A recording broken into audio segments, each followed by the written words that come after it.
ng Diyos na kailangan mo makita ang sandaling ito. Ikaw yan ang taong naglalakad. Nakikita mo ba ang kamay sa unahan na gumagabay sa daan? Yan ang Diyos mismo. Sa ngayon baka hindi mo pa nakita ang buong daan at hindi mo pa alam kung ano ang inihanda ng Diyos para sa iyo. Pero hiniling ng Diyos na magtiwala sa Kanya at sumunod sa Kanya kahit mahirap ang pinagdadaanan mo.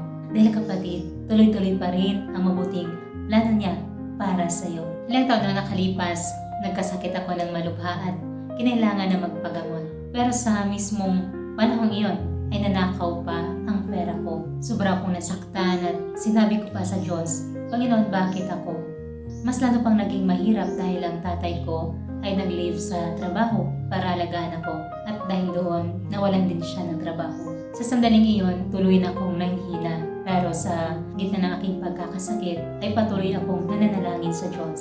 Kalauna naisip ko si Jose, ipinagkanulo siya, napagbintangan at nabilanggo pero hindi siya nagreklamo laban sa Diyos. Sa halip, hinanap niya ang gabay ng Diyos at sa huli, itinaas siya ng Diyos at ginawa siyang gobernador ng Ehipto. At mga kapatid, naalala ko ang talatang ito. Tumiwala ka sa Panginoon ng buong puso mo at huwag kang manalig sa iyong sariling kaunawaan. Kilalanin mo siya sa lahat ng iyong mga lakad at kanyang ituturo ang iyong mga landas. Amen. Kahit hindi malinaw ang daan sa unahan, ang mga nagtitiwala sa Diyos ay hindi mapapahiya. Doon ako nakakuha ng lakas ng loob para harapin ang mga pagsubok. Pagkatapos may isang hindi nasahang nangyari. Sa dating trabaho ng tatay ko, nagkaroon ng malaking gulo at maraming nasaktan. Kung nandoon pa siya, posibleng isa rin siya sa mga nadamay. Pero sa pinakamadilim na panahon namin, nakahanap siya ng bagong trabaho. Doble ang sahod kumpara sa dati. At nabayaran din ang lahat ng gastos ko